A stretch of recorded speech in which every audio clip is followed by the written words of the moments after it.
What I have here is the contents of that dental traveling toolbox I picked up at the flea market last week. Various instruments of dental torture here that really, other than the picks, I have no idea what a lot of this stuff is even for, only guessing. But we have some good stuff in here. Obviously, the picks are useful for detail cleaning of small parts, carburetors, phonograph parts I play with, gun parts. You can get into the tight spots to get them. These are very high quality USA made ones. This one is Hue Fried something. We have Care, we have, what's the most common one over here that I got, and a whole mess of these things. This one is Starlight, made by Starlight. Being stainless steel, they're in, brand new condition basically. Though I'm sure they've been in 1,000 mouths. We'll just boil those later, but lots of picks. This, for instance, not a clue. I'm not even sure I want to guess what that's for. Oy. And, of course, my personal favorite. Ouch. If that's for knocking teeth out of a mouth, and I can't imagine what else it would be, and it comes along with this kind of weighty little hammer. Look at the dents on that, like somebody's teeth clamped down on it a few times.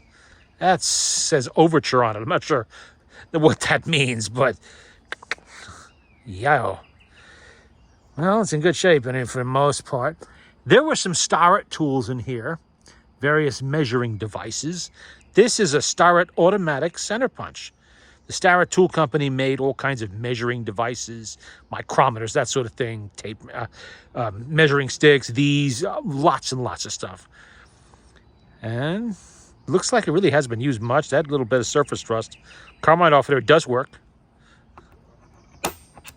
Does work. And it even has the original box. See? Automatic center punch. There's a puck. Not sure for sharpening what. What does that say? Product by Carburon something. Silicate fluoride, carbide. I'm not really sure what that says. And I really don't know what that's doing in a dentist's toolbox, but again, probably sleep better not knowing. Here's an oddball thing. It's obviously a level of some kind. Again, no clue what that would be used for, but it's cool. It's brass. I'll find a use for it somewhere.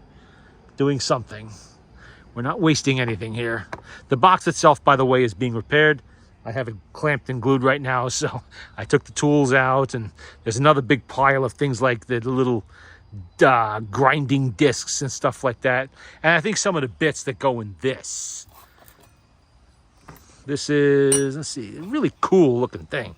Nicely made, nickel-plated brass, probably 100 years old. Cutwell engine burrs. Yow. The Ransom and Randolph Company. Kind of nice that's made, finished wood and everything. Little bits go in this. They're not here. They're in with the other stuff. I have to pick them out and sort them. This, I'm going to guess this somehow has something to do with filling cavities with molten metal. Ooh. God, oh man, I can't even imagine. I mean, any bullet caster or anybody who makes fishing sinkers knows what these are. This is a very small one. You might cast one bullet at a time of small caliber with this. Again, this is not going to be wasted. That's going into my casting kit. I'll find a use for it somewhere doing something. Mixing putty? I really don't know. I have no idea. There's no name on it. I no identifying, manufacturing number I could look up. Odd. These are obvious. Little pliers. Probably for yanking teeth out of mouths. I really don't know. But they're nicely made. And I will definitely repurpose these into my regular tools. They will not be wasted.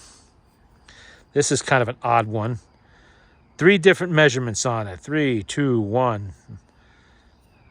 It's obviously needing those pliers, but for twisting some kind of wire in a mouth, maybe for like orthodontal work, the old bridge, the old wire in the mouth. Ouch. Don't know what this is. Clamp of some sort for what? I don't know. Here we have a Brown & Sharp square. Look at that. Nice. Brown & Sharp was like Starrett. They made a lot of the same tools. High quality stuff. Again, that'll be repurposed somewhere in my regular toolbox. This is Starrett. See? 6-inch little ruler. No idea. This contains some stainless steel something. Pins, needles, hypodermic needles. I don't know. But they were stainless. It's a nice little wooden container. A little wooden lid. No idea what I'm going to do with that. But I'll find some use for it. I don't throw anything out. This, I don't know what this is. Not a clue. It's a vigor. It almost looks like it's some kind of a device for clamping, you know, like a pair of those handcuffs for thumbs. You know, I don't know. That looks, I don't know. Again, I don't want to speculate. You know, this is probably some benign tool. And in my mind, it's, you know, instruments of torture. Oh, boy, there's some nice picks here. This one is Wessler Manufacturing Company. It's only one of those. We have 3 of these. This is a Supreme. There's 3 of them. Different little picks. Went over that a minute ago. Which ones were these? These were Star Dental. These are Star Dental. Look at that, huh? Why'd you like that reaching in your mouth? Star Dental. Looks like something for pulling fish out of the water. Lots of tweezers. These are good quality, high quality tweezers. That will definitely have a use. You always use those. Went over those. What were these ones? These ones were Pamerson, something like that. Again, high quality pick. This is not your typical cheap, you know, dollar store pick set that you get with little plastic handles. Those have their uses. They're not really high quality or as delicate as these. You don't get, you know, that kind of what happened? Oh, you don't get that kind of precision. You know, tips with them like that. That's really fine stuff. And I'm sure if you had to buy stuff like this new, it probably costs a fortune. You know, and this stuff is all vintage. This is USA made stuff, 50 to 100 years old. Some might be older. I don't know the age of that box. Let's see, what clues did I have? I found a penny from 1971. Oh, there was this little button pin here from 1959, 1809. Or was that 1859 or 1959? That's 1959. It's a keystone, so I'm assuming something to do with Pennsylvania, maybe. Don't know. AUFW. Not a clue. Not a clue. Oh, that's it. Break it and lose it. That's good. And I have no experience with dentistry other than being, you know, the prisoner in the chair undergoing the whatever. So, but I don't recall stuff like this ever being used on me or too much. You know, I'm sure the dentist had picks, but my mind was otherwise engaged at the time, so I really wasn't paying attention to little details like that. Oh, wait, does that say something on there that I missed? I almost missed something. Oh, wow. Well, wait a minute. That's Starrett. That says Starrett on it. Well, if it's Starrett, it's some kind of a measuring tool. What kind? I don't know. But Starrett makes measuring tools. That's a measuring tool of some kind. We'll put that with the Starrett stuff. You know, Starrett stuff is always good to have. Where was the other thing I found? I found a little... Ah, here we go. Little micrometer here. Look at that. So that's a Starrett micrometer. Little 3-inch one. Or 2-inch, or however far out that goes. Let me see if I can unlock it and move it all the way up. There we go. And on the other side, we have measuring people's mouths, maybe. See who has the biggest mouth. Yeah, I don't know. But that's cool, and it's Starrett. Starrett stuff, like I said before, it's kind of expensive, and it's collectible.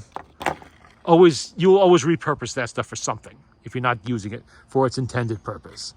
I mean, a center punch is a center punch. You could use that for a lot of different things. What's on the bottom of that? Green Spawns Inc., Hartford, Connecticut. Maybe that's, oh, there we go, it's a date. 12/10 of 1956. And it cost $4 at the time. Let's see, $4 in 1956, probably like $100 today or something. Well, I'll have to look that up later. But yeah, I guess that's who sold Starrett Tools in Hartford, Connecticut in 1956. So we know. But that's just a quick look at what's in that box. The box I will show once I have it all back together. You know, it has to be scrubbed clean and still more gluing and clamping to do on it. It's not in bad shape, though. The box is actually pretty solid, considering I'm sure it's the veteran of 1,000 trips across the countryside somewhere, you know, for dental appointments and whatever. You know, farm emergencies. I can need my teeth out now. I can't travel. Okay, I'll be right there. Find a dentist who'll do that today. Good luck with that.